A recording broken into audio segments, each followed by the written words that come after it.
Welcome to the Sailing and Cruising the East Coast of the United States podcast. I'm Bela Musits. This episode is part of a series I recorded with Mike Malekoff during our sailing trip up the East Coast. We were relocating his Hunter 44 Deck Salon from Brunswick, Georgia to Burlington, Vermont. Please note that the video version of this podcast primarily features photographs and short video clips I captured along our journey. The audio was recorded on the boat, typically in the evenings at anchor or in a marina, although we did record a few segments while underway. Join Mike and me as we explore the United States East Coast aboard his Hunter 44 Deck Salon. I hope you enjoy this podcast. Hello, and welcome to Sailing and Cruising the East Coast of the United States. I'm Bela Musits. And I'm Mike Malekoff. Hello, Mike. Hey, Bela, how are you today? I'm good. So today we had a good day after sitting in Beaufort for 3 days. Yes. Because of some pretty heavy winds. Yes, 35 knots. Yes, it was windy. And what was the name of the marina we were at? Homer Smith. Very nice marina. Yep, I knew you would enjoy it. I warned you before we went there that these could be the nicest bathrooms you will ever see in a marina. They were pretty sweet, that's for sure. Great marina, great staff, very helpful dock hands, and free loaner car, easy walk downtown, just an all-around great place. But we left there this morning around 8:30, I guess. Correct. And we, along with about 5 or 6 other boats, Yes. after sitting for several days, left there this morning. And we did about 25 miles, and we are now in Oriental, North Carolina. And we are at the, what's the name? Oriental Marina and Inn. Yes. Yes. Now, the showers here are adequate. However, they provide towels. I have never been in a marina where they provide towels and shampoo and soap. Yeah. Right. So every marina has its little shtick where they try to Yes. distinguish themselves. And this has a tiki bar. Yes. That runs all evening as well. So you don't always see tiki bars at your marina. So Oriental is a cute little town. I would say that it has not a lot of stores, not a lot of restaurants. It's pretty small. I haven't seen a traffic light here yet. No traffic lights. Did go for a run today and went by some very nice houses all along the water. And it doesn't have the same charm that Beaufort had. No, and it's more geared toward the commercial fishermen where we are right here. I guess they do shrimping for the most part.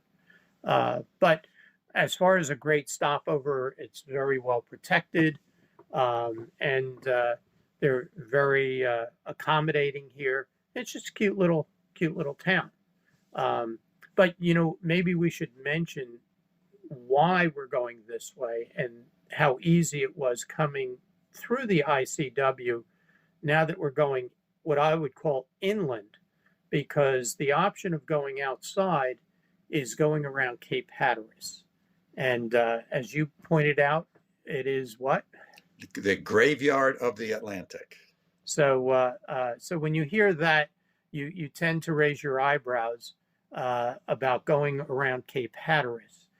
It's not that you can't do that, but it's something to keep in mind that right now the seas are very disturbed. I'll call them disturbed because of the storms and stuff that we've had.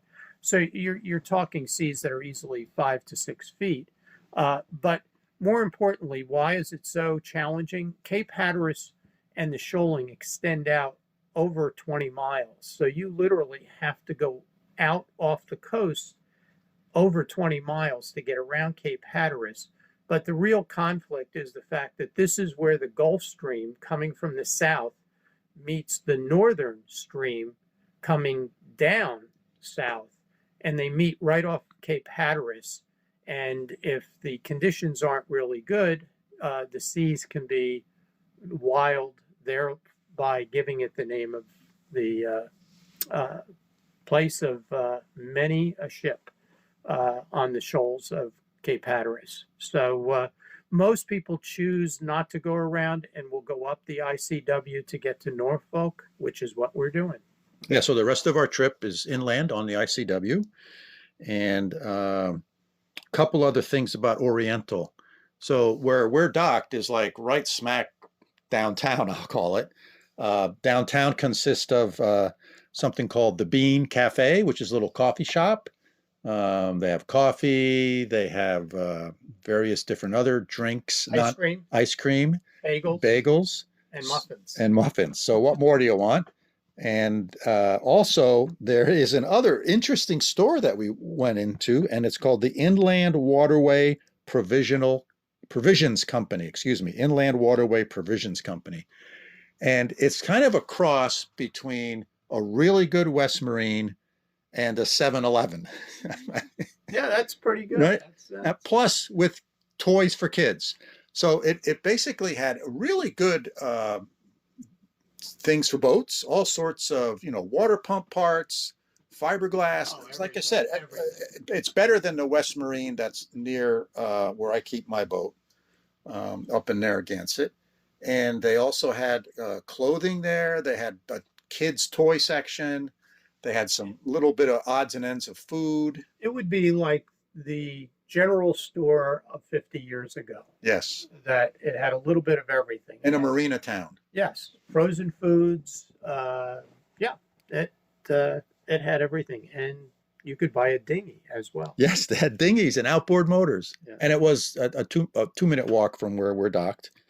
The other thing I'll say about where we're at, the Oriental Marina and Inn, is it's less than $100 a day for a slip, which where I come from, you're not used to that. Up in New England, it's hard to get a slip for a boat this size. Mike's boat's 44 feet, for less than $350, $400 a night. So it's a welcome. It's a bargain. It's a bargain. Thank you. It's a bargain. And the people are really nice and friendly. Let's see, what else can we talk about here? Tomorrow, we're off for where? Belhaven is our next stop, which is, again, a small town that's along the ICW in North Carolina, and pretty much offer a lot of what we seen today, except this town is a little bit bigger, a little bit more developed. And unfortunately, I promised you one of the best meals ever at what's called Spoon River Restaurant. You would think you were eating in Manhattan, but unfortunately, they are not open on Wednesdays. So I have to apologize, and it looks like it's just going to be a Taco Bell or something. Well, you've been doing a really good job cooking, Mike. So my hat's off to you. You've made it a real pleasure accompanying you on this trip. I really appreciate you inviting me. One thing I did want to mention too about the ICW. So south of Beaufort, the ICW is characterized by lots of shoaling, lots of drawbridges. And sort of north of Beaufort, it's characterized by not that many drawbridges and really not a lot of shoaling.